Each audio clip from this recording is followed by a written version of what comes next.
ओम शांति। बाप दादा चवनि था वेस्ट न करो, वेट कम करो। वेस्ट भी न करो और वेट भी कम करो। 28/6/77 जा महावाक्य आहिनि। आवाज़ सां परे पंहिंजी निराकारी स्टेज ऐं आकारी स्टेज जाते इशारनि जी भाषा ज़्यादा आहे, अर्थात मूवी आहे। ॿिन्हिनि जी स्थिति में साकारी सृष्टि जे समान आवाज़ न आहे। निराकारी में भी आवाज़ ना आहे, आकारी में भी आवाज़ ना आहे। ये आवाज़ का परे स्थिति सुठी लगदी है। बाबा चवनि था मुख द्वारा ॿुधाइण ऐं मुख द्वारा त ॻाल्हाइबो आहे। इन खां मथे पंहिंजी वृत्ति द्वारा, दृष्टि द्वारा, व वाइब्रेशन द्वारा, व पंहिंजे श्रेष्ठ अनुभवनि जे द्वारा कहिड़ी आत्मा जी सेवा करणु, अर्थात ॿुधाइण व परिचय ॾियणु, संबंध जोड़णु, हिन जो अनुभव ई आयो। कंहिंसां बि संबंध संपर्क में अचूं उहा अलॻि ॻाल्हि आहे, लेकिन असांखे मुख सां परे पंहिंजी वृत्ति, दृष्टि, वाइब्रेशन, पंहिंजे श्रेष्ठ अनुभवनि जे प्रभाव द्वारा कंहिं बि आत्मा जी सेवा करणु, अर्थात ॿुधाइण व परिचय ॾियणु, संबंध जोड़णु, हिन जा अनुभव ई आयो। जीअं त हीअ कीअं थींदो, मन सां संकल्प। असां मन में संकल्प करूं कि सभु आत्मायूं परिवर्तन थी वञनि, हिननि आत्माउनि खे बि बाबा जो परिचय थो मिले। मां विश्व जी सर्व आत्माउनि खे ज्ञान थी ॿुधायां, मां विश्व जी सर्व आत्माउनि खे शांति जो दान थी ॾियां। त इहे संकल्प द्वारा जॾहिं असां इहे संकल्प कंदासीं त असांजी वृत्ति ईअं थी वेंदी, असां द्वारा ओड़ा वाइब्रेशन भी माण्हुनि खे अनुभव थींदा। ऐं असां कंहिंखे ॾिसंदासीं त बि हिन ई भाव सां ॾिसंदासीं कि हिन आत्मा जो बि कल्याण थिए। त इन रीति असांखे संबंध जोड़णो बिना ॻाल्हाए, रूहानी संबंध। जीअं वाणी द्वारा संबंध जोड़ण, इन जा त अनुभव ई आयो। उहा ई वाणी द्वारा डायरेक्शन मिले कि हिननि आत्माउनि जी वृत्ति, दृष्टि व श्रेष्ठ अनुभवनि जे प्रभाव सां सेवा करो त करे सघंदा आहियो। बाबा चवनि था कंहिंखे बि असां मुख सां ज्ञान न ॾियूं। सम्झो सा काॾे था वञो था ट्रैवलिंग में, सम्झो ट्रेन में था वञो, ट्रेन में त केॾा माण्हू हूंदा, स्टेशन ते हितां खां वेंदव, केॾी सारे आत्मायूं तव्हांखे मिलंदियूं, है न। त असां इहे ई संकल्प कंदा हलो। हा, जेको कर्म आहे उन ते बि ध्यानु ॾींदा हलो, ॿियो मन में बि इहे ई संकल्प हलंदो रहे। वैसे ट्रेन में वेही रहंदासीं त थोरो कुझु उहो थींदो, हुते वेही वेही शुद्ध संकल्प करो हिन सभिनि आत्माउनि खे बाबा जो परिचय मिली वञे, सभी आत्माउनि जे मन रूपी प्लेट साफ़ थी वञे, बुद्धि क्लीन एंड क्लियर थी वञे, संस्कार बाप सादा समान थी वञनि। ये सभी आत्माउनि की शांति, सुख, प्रेम, आनंद, पवित्रता, सब शक्तियुनि जी किरणियूं थी मिलनि। ये संकल्प कंदा रहो न त तव्हांजी वृत्ति, दृष्टि द्वारा बि माण्हुनि खे ईअं अनुभव थींदो वेंदो। तव्हांजे आसपास जा वाइब्रेशन ॾाढा सुठा थी वेंदा। ऐं कंहिंखे बि कंहिंसां बि तव्हां ॻाल्हायो त पंहिंजो कोई बाबा सां गॾु अनुभव ॿुधायो त हिन सां बि माण्हू प्रभावित थींदो। जीअं वाणी द्वारा आत्माउनि खे बाप सां संबंध जुटाइण जे नंबरवार निमित्त आयो, उहो पंहिंजी सूक्ष्म स्थिति जे वह मास्टर सर्वशक्तिवान मास्टर ज्ञान सूर्य जी स्थिति द्वारा आत्माउनि खे स्वयं जी स्थिति व बाप जे संबंध जो अनुभव पावरफुल वातावरण वाइब्रेशन स्वयं जी शक्ति स्वरूप जी संपर्क सां उन्हनि खे बि कराए सघंदा आहियो। जीअं वाणी द्वारा असां बाप सां संबंध जुड़ाईंदा आहियूं न, ईअं ई बाबा चवनि था पंहिंजी सूक्ष्म स्थिति जे व मास्टर सर्वशक्तिवान व मास्टर ज्ञान सूर्य जी स्थिति द्वारा आत्माउनि खे स्वयं जी स्थिति व बाप जे संबंध जो अनुभव कीअं कराइणो आहे। बाबा चवनि था आत्माउनि खे पंहिंजे पावर मास्टर ज्ञान सूर्य मास्टर सर्वशक्तिवान हिन स्थिति जो व बाप जे संबंध जो अनुभव पावरफुल वातावरण वाइब्रेशन स्वयं जी शक्ति स्वरूप जे संपर्क सां उन्हनि खे अनुभव कराए सघंदा आहियो। असां कंहिंखे ज्ञान न ॾियूं, लेकिन असां कंहिंजे सिर्फ़ु संपर्क में अचूं था ऐं असां द्वारा उन्हनि खे वो मास्टर सर्वशक्तिवान मास्टर ज्ञान सूर्य परमात्मा से सर्व संबंध अनुभव संबंध जुड़ल आत्मा जीअं परमात्मा से सर्व संबंध सां जुड़ियल आहे, हिन जो वातावरण ॾाढो सुठो आहे, वाइब्रेशन ॾाढा सुठा आहिनि, हीअं अनुभव कराए सघंदा आहिनि बिना ॻाल्हाए। त बाबा चवनि था शू जी जहिड़ो समय समीप अचे थो न, पांडव सेना जी प्रत्यक्ष थियण जो प्रभाव गुप्त रूप में फैलंदो थो वञे। जीअं जीअं समय अचे थो त पांडव सेना जो प्रत्यक्ष थियण जो प्रभाव गुप्त रूप में फैलंदो थो वञे। सेवा जी रूपरेखा समय प्रमाण सेवा प्रमाण परिवर्तन अवश्य थींदी।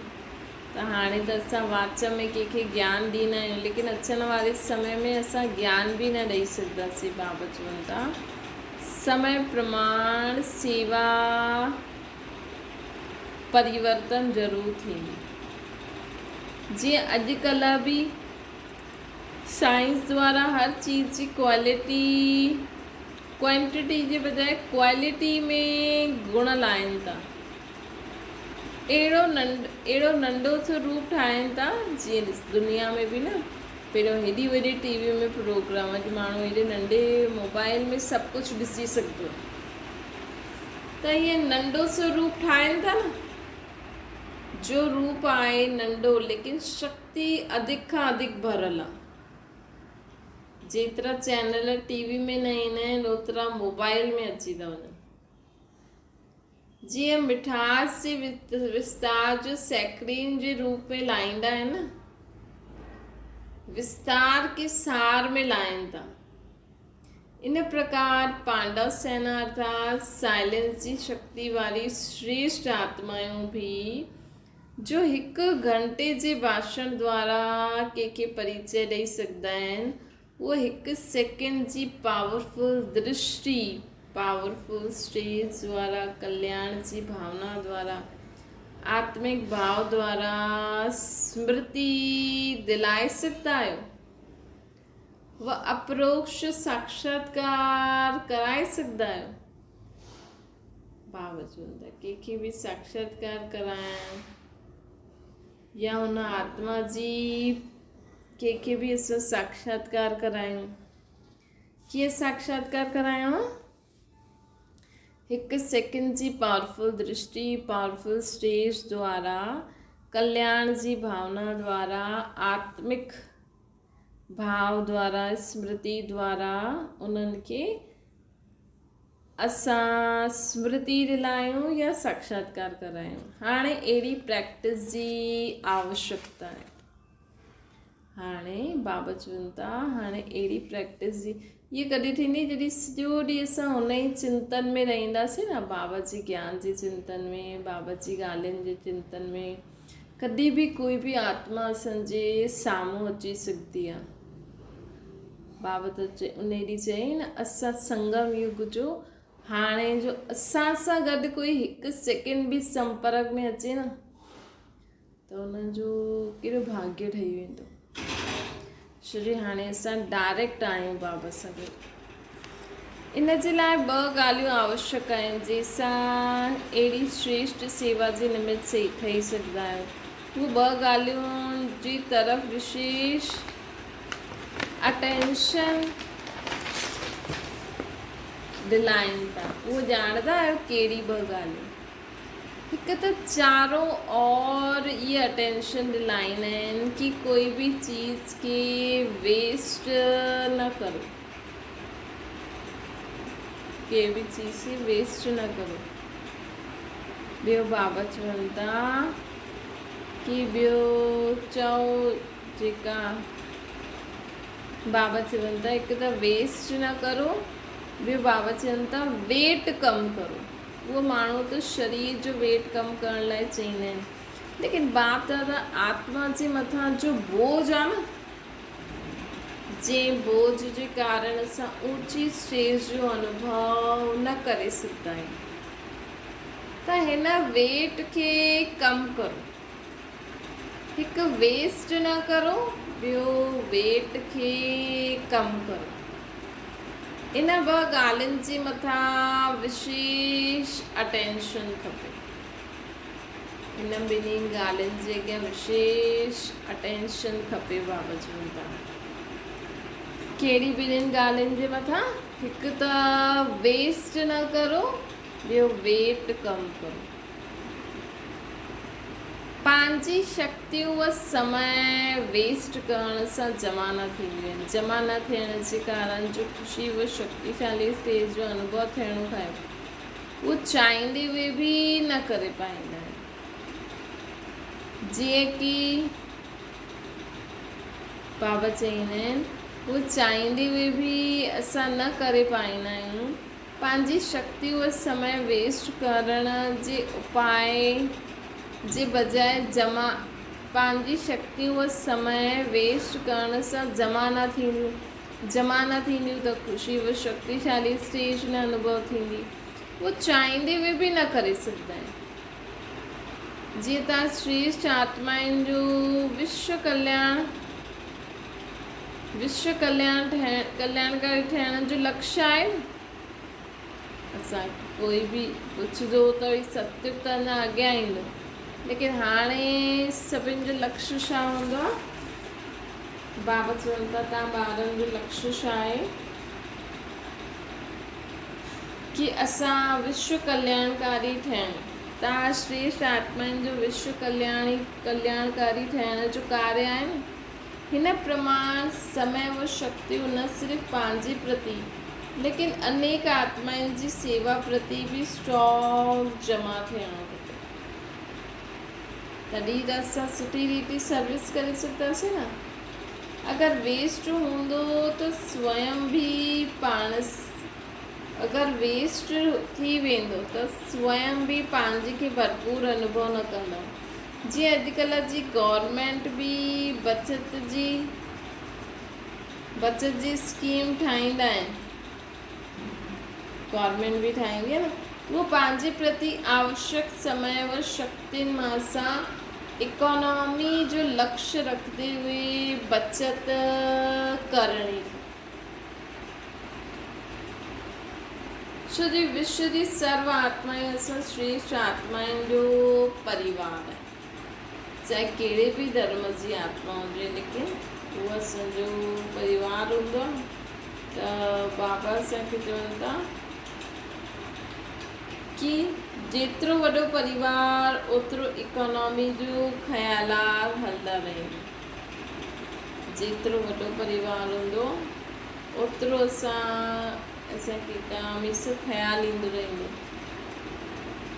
तव्हां जहिड़ो वॾो परिवार ॿियो कंहिंजो आहे? हाणे असां जहिड़ो वॾो परिवार ॿियो कंहिंजो आहे? कोई जो बि न आहे।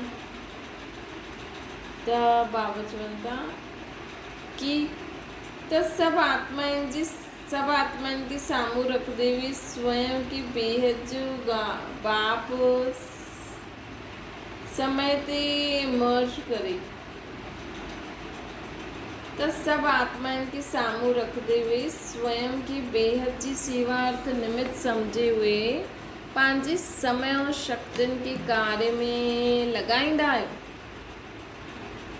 असांखे एॾो वॾो परिवार आहे, एॾा वॾा ॿार आहिनि न, छो जे असां शिव जी शक्ति बि आहियूं, त सभिनि जी माउ बि थी वियासीं न, शिव बाबा जो ॿार बि आहियूं, त इहे सभु असांजा भाउ बि थी विया।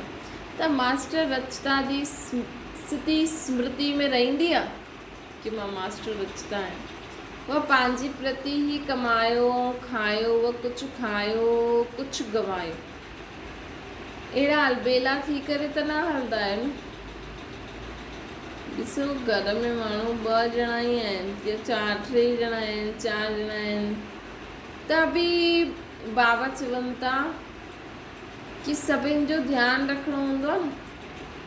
त मास्टर रचता जी स्मृति में रहंदा आहियो, उहा पंहिंजे प्रति ई कमायो खायो कुझु खायो कुझु गवायो, अहिड़ा अलबेला थी हलंदा आहियो छा त पंहिंजे सर्व खज़ाननि जी बजट बचायो। इन में बाबा चवनि था बजट ठाहियो, इन में वॾी ज़िम्मेवारी जो कार्य उठाइणो खपे। त वॾी ज़िम्मेवारी सां इहा बाबा जो कार्य ज़िम्मेवारी सां उठाइणो खपे। आत्मायूं अगरि बाबा चवनि था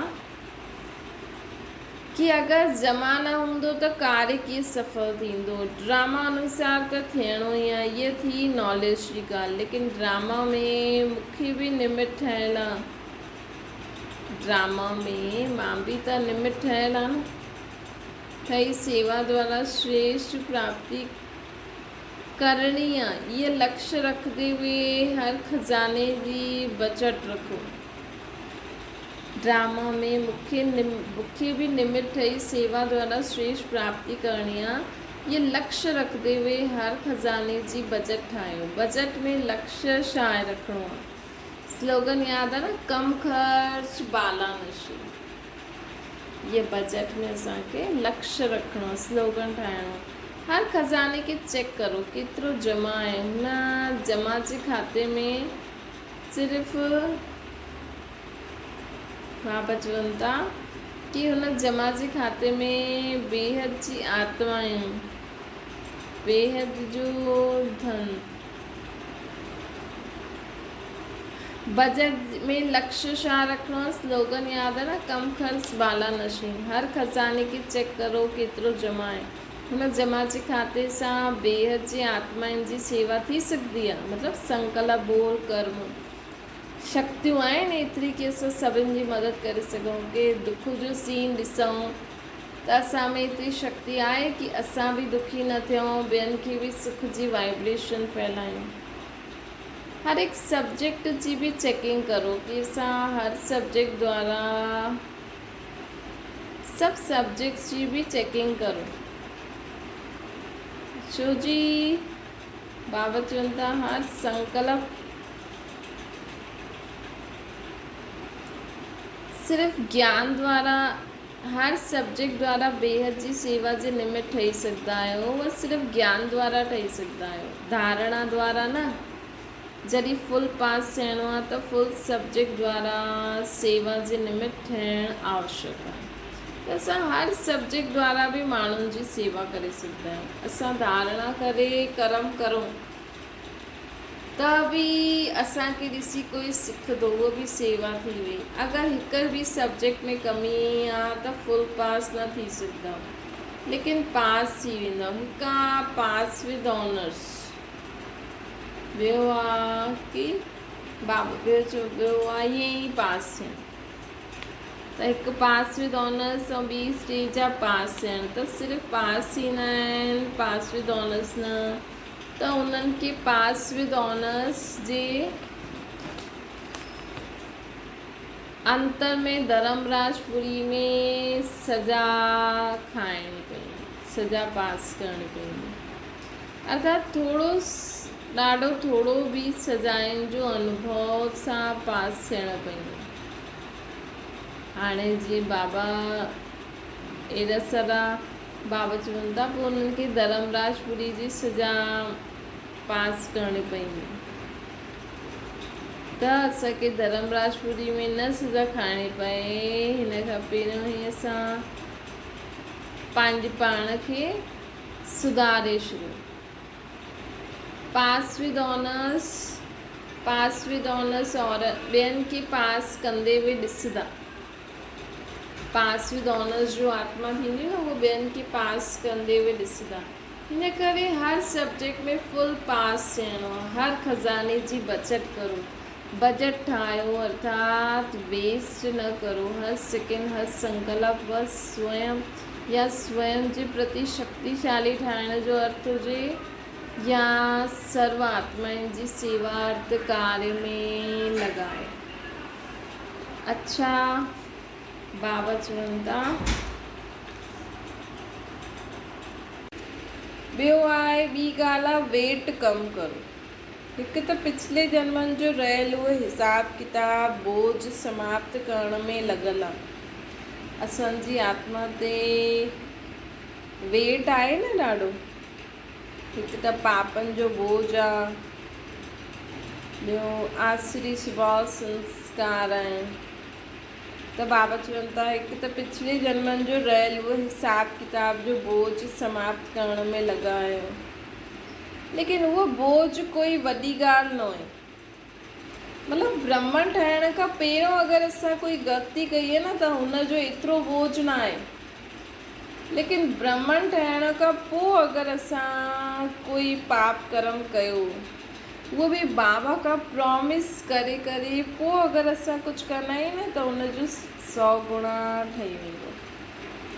त ब्राह्मण ठही करे अर्थात ब्रह्म कुमार कुमारियूं कहलाए करे विश्व कल्याणकारी व विश्व सेवाधारी कहलाए करे पोइ बि अगरि अहिड़ो कोई विकल्प व विक्रम कंदा आहियो, त उहो बोझ हुन बोझ सां 100 गुणा।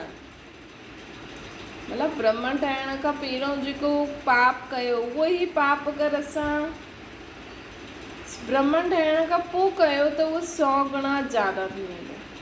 अहिड़ा केतिरे प्रकार जा बोझ पंहिंजे संस्कारवश, स्वभाववश, ज्ञान बुद्धि जे अभिमानवश, नाम मान शान जे यथार्थ स्वार्थवश, स्वयं जे सेल्वेशन प्राप्त करण जे वश व अलबेले व आलस्य जे वश अहिड़ा कोई कर्म कया आहिनि छा असां जंहिंजो बोझ असांजे मथां आहे। पंहिंजे संस्कारनि जे वश थी करे, पंहिंजे स्वभाव जे वश थी करे, ज्ञान बुद्धि जे अभिमान जे वश थी करे, नाम मान शान जे स्वार्थ जे वश थी करे, स्वयं जे सेल्वेशन प्राप्त करण जे वश कि मूंखे सेल्वेशन मिले, इनखे न मिले, पंहिंजे आलस्य अलबेलेपन जे वश थी करे असां कोई अहिड़ो कर्म कयो आहे जंहिंजो बोझ असांजे मथां आहे। सदैव ये ध्यान ते रखिणो आहे कि ज्ञानी तू आत्मा कहलाईंदे अथवा सर्विसेबल कहलाईंदे अहिड़ो कोई कर्म व वातावरण फैलाइण जे वाइब्रेशन उत्पन्न थियण जे निमित्त न ठहूं जिससे सर्विस जे बजाय डिससर्विस थी।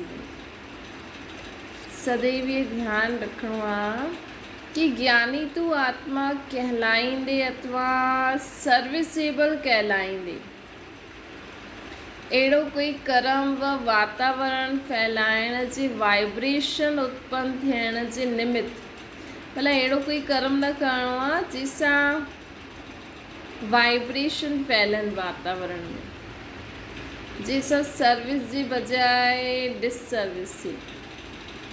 छो जी सर्विस भी आहे, लेकिन हिकु बार जी डिससर्विस 10 बार जी सर्विस खे समाप्त करे ॾींदी। त बाबा चवनि था कि चेक करो भई असां बाबा जी श्रीमत ते हलूं था, कोई असांखे हलणु नथो ॾिए, त हुन जे कारण त हंगामा पहिरों खां ई आहिनि। उहो त असांखे फॉलो करिणो आहे न, ईअं न डिससर्विस थी थिए त असां बाबा जी श्रीमत खे न फॉलो करे हुननि जे मत ते हलूं, किथे डिससर्विस न थिए, ईअं न करिणो आहे। लेकिन पंहिंजे स्वभाव संस्कार, पंहिंजी ज्ञान बुद्धि जी अभिमान, नाम मान शान जे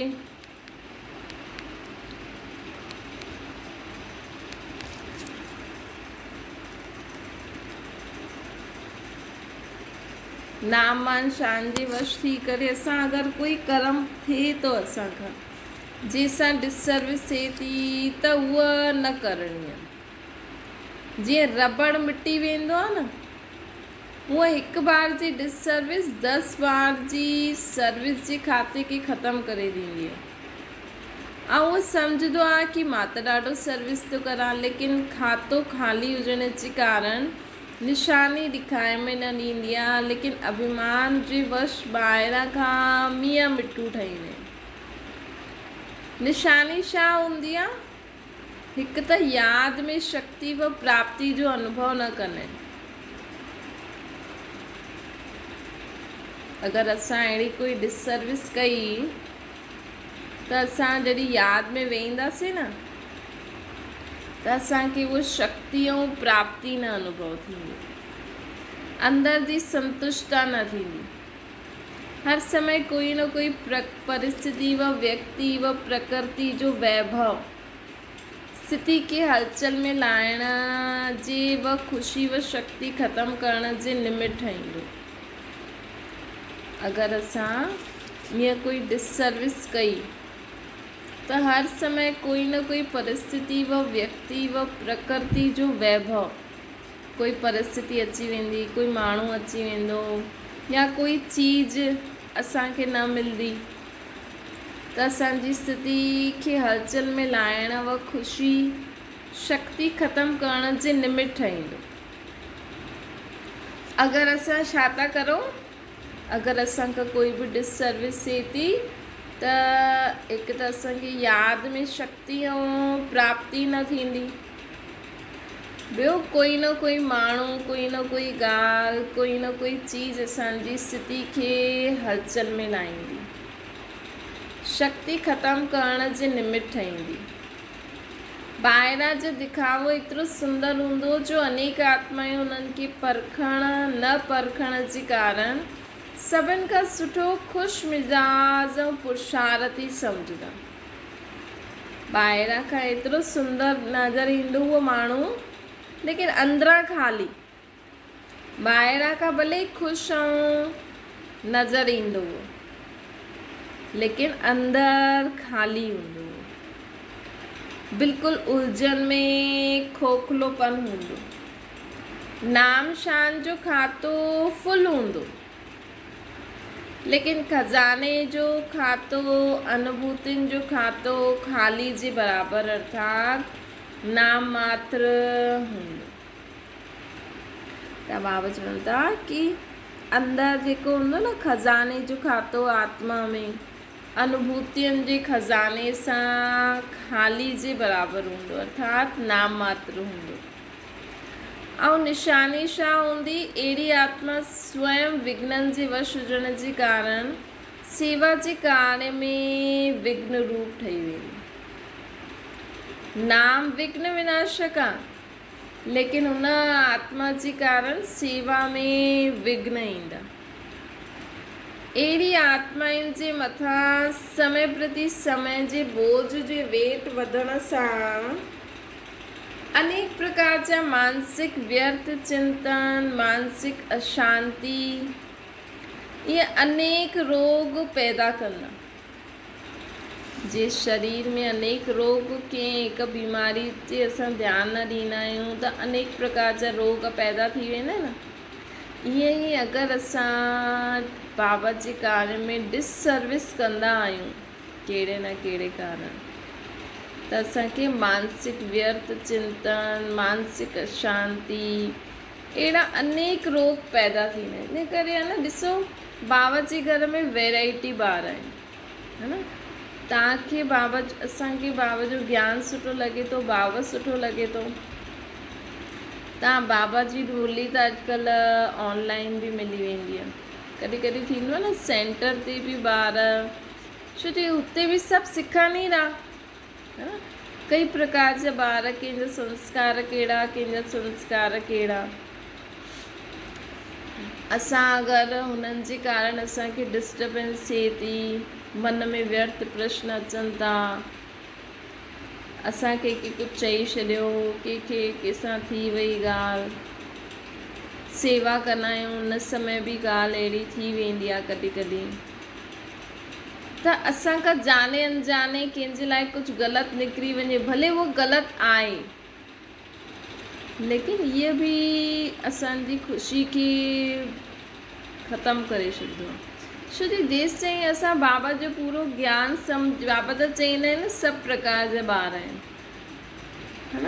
त असांखे हर हिक जे प्रति शुभ भावना, शुभकामना रखी करे अॻियां हलंदा हलो। जेतिरो तव्हांखां मन वचन कर्म बाबा जी सेवा पुॼे थी उहो करो। नथा करे सघो त चलो ठीकु आहे, सभिनि जे लाइ शुभ भावना, शुभकामना करो, बाबा खे यादि करो, इहे बि सेवा आहे। बसि कीअं बि करे असांखे कॾहिं बि, है न, हिन मानसिक व्यर्थ चिंतन, मानसिक अशांति, इहे कॾहिं बि असांखे न थियणी खपे, इहे ध्यानु रखिणो आहे। इहे कॾहिं थींदी आहे जॾहिं असां द्वारा कोई न कोई बाबा जे कार्य में रुकावट ईंदी आहे, है न। रुकावट न अचणी खपे। ॾिसो, शुरू खां विघ्न पवनि था, लेकिन बाबा जो कार्य रुकियो, ईअं ई कोई छा बि करे, शो बि करे, तव्हां किनारो करे वठो, भले उहो माण्हू ग़लति हुजे, लेकिन बाबा जी सर्विस जे निमित्त आहे त आहे, हाणे छा करे सघंदा आहियूं न। बाबा त चईंदा आहिनि न, कमु अगरि कोई कुझु बि करे थो, चलो ठीकु आहे, भले पूरो ई ख़राबु हुजे, लेकिन कम से कम कुझु सर्विस करे थो, उनखे बि बाबा ॾींदो त सही। असांखे अगरि उहो सहन थिए थो ठीकु आहे, न त किनारो करे छॾियो। लेकिन कहिड़ी बि कारण असां कॾहिं बि असांजे कारण बाबा जे कार्य में रुकावट न अचणी खपे, इहे असांखे पूरो ध्यानु रखिणो आहे, न त असां कहिड़ी बीमारी जे वश थी वेंदासीं। मानसिक व्यर्थ चिंतन, मानसिक अशांति, अहिड़ा अनेक रोग पैदा थी वेंदा। बाबा सजा न ॾींदा आहिनि, लेकिन असांजे कर्मनि अनुसार आत्मा ख़ुदि ई भोगना भोगदी आहे। त बाबा असांखे चवनि था कि वेट कम करो, अर्थात पिछले जन्मनि जो हिसाब किताब त हुनखे चुक्तो करण में एतिरी महिनत न लॻंदी आहे, लेकिन ब्राह्मण ठहिण खां पोइ अगरि असां सां कोई अहिड़ी ग़लती थी, उनखे ख़तमु करण में टाइम लॻंदो आहे। ॿी ॻाल्हि, वेट हुजण जे कारण पुरुषार्थ जी रफ़्तार तीव्र न थी सघंदी आहे। हाई जंप त छॾो, दौड़ बि न लॻाए सघंदा आहियूं। प्लान ठाहींदा आहियूं कि ईअं कंदासीं, लेकिन सफल न थी सघंदा आहियूं। टी ॻाल्हि अहिड़ी, वेट वारी आत्मा जो विघ्न रूप डिससर्विस जे निमित्त ईंदी आहे न, बाप खे अर्पण कयल उहो पंहिंजो तन मन ऐं ईश्वरीय सेवा अर्थ मिलियो हुयो धन, पंहिंजे विघ्ननि जे कारण वेस्ट कंदी रहंदी आहे। अगरि असांखां कोई डिससर्विस थिए थी त असां अञा ताईं जो कमायो आहे उहो वेस्ट थींदो वेंदो, अर्थात सफलता न मिलंदी। उनखे वेस्ट करण जो बोझ चढ़ंदो आहे। इन करे पापनि जी गहन गति खे सुठी रीति सां ॼाणणो आहे असांखे। हाणे छा करिणो आहे? वेट कम करिणो आहे। कीअं बि करे असांखे बाबा जे कार्य में विघ्न न विझिणो आहे। वेस्ट न करो, वेट कम करो। धर्मराजपुरी में वञण खां पहिरियों पंहिंजो धर्मराज ख़ुदि ई ठहो। रोज़ ख़ुदि पंहिंजो धर्मराज ठहो। राज ऐं पंहिंजी सूक्ष्म और स्थूल कर्मेंद्रियनि जी दरबार लॻायो कि पंहिंजी सूक्ष्म और स्थूल कर्मेंद्रियनि जी दरबार लॻायो। बाबा चवनि था पंहिंजो पूरो चोपड़ो खोलो ऐं चेक करो केतिरा मूंखां सूक्ष्म स्थूल पाप थिया, केतिरो पुण्य जो खातो जमा थियो, छा जमा करिणो आहे विशेष स्वयं प्रति प्लान ठाहियो, पाप जे खाते खे भस्म करो, पुण्य जे खाते खे वधायो। बाप दादा ॿारनि जे खाते खे ॾिसंदे उहे सम्झंदा आहिनि मालामाल थी वञनि।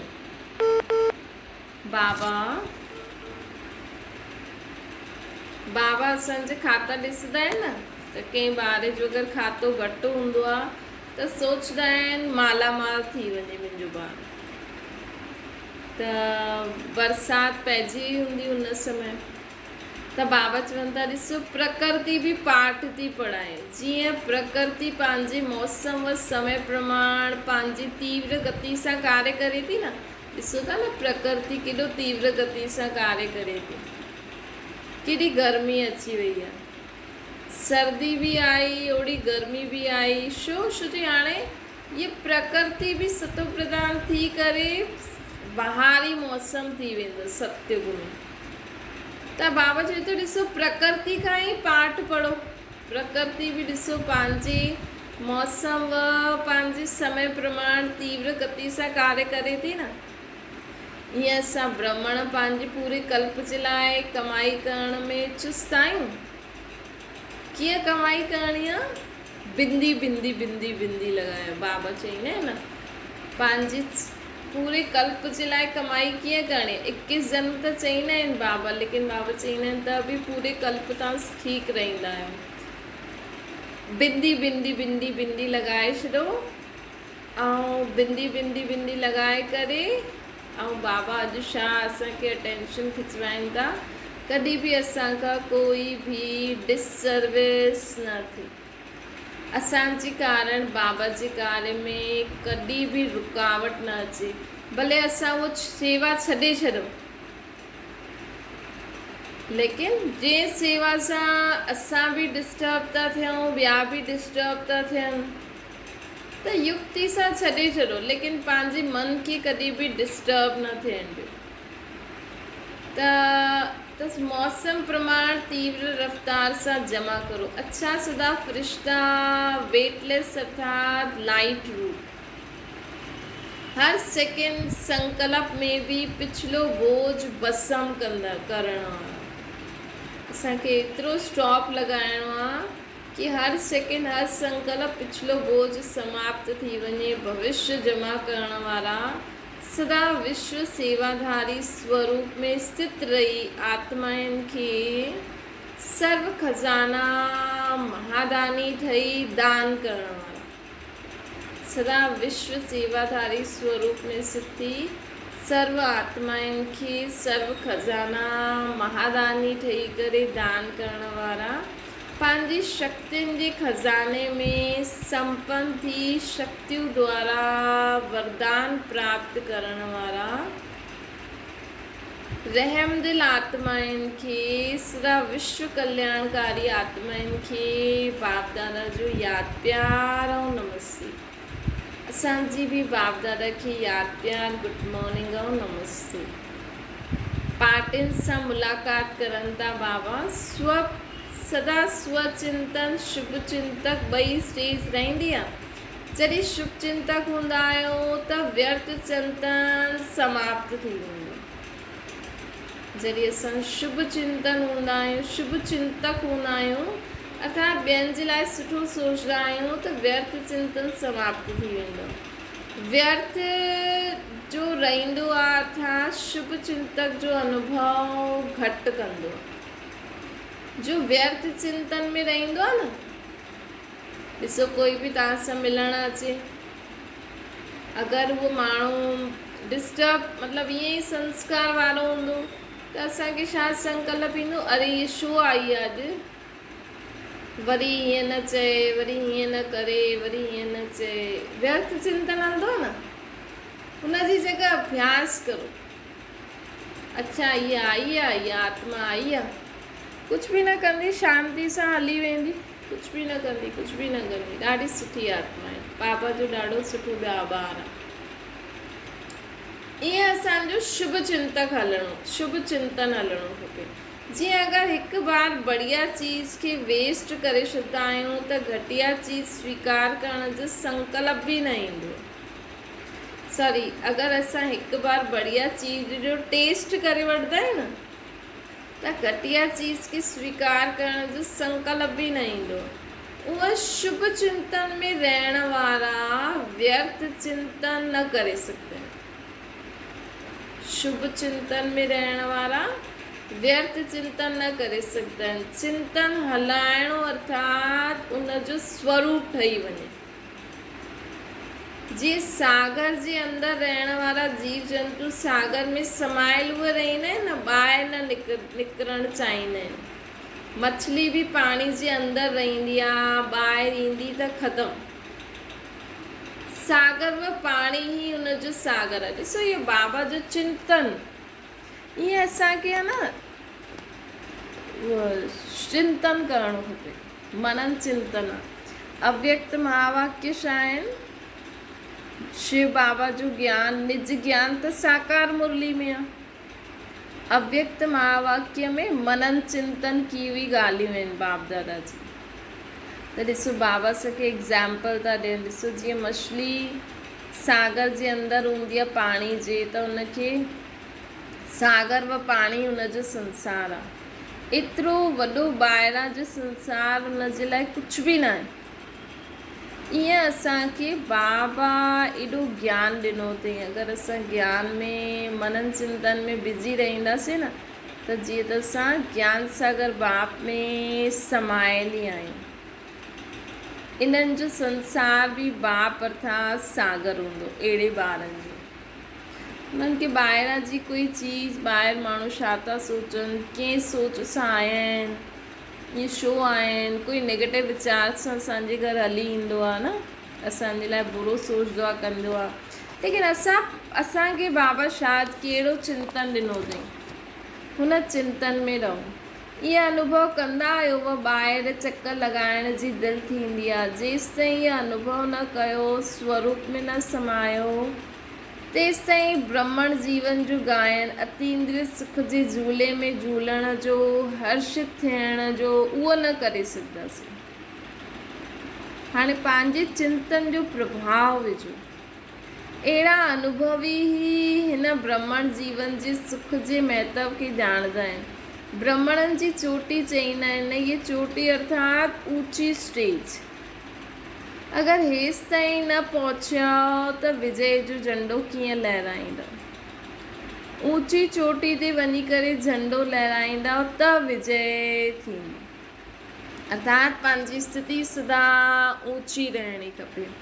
वर्तमान समय जो पुरुषार्थ छा आहे? ॿुधणु ॿुधाइणु हलंदो रहंदो आहे। हाणे असांखे छा पुरुषार्थ करिणो आहे? अनुभवी ठहिणो आहे। अनुभवी जो प्रभाव ज़्यादा रहंदो आहे।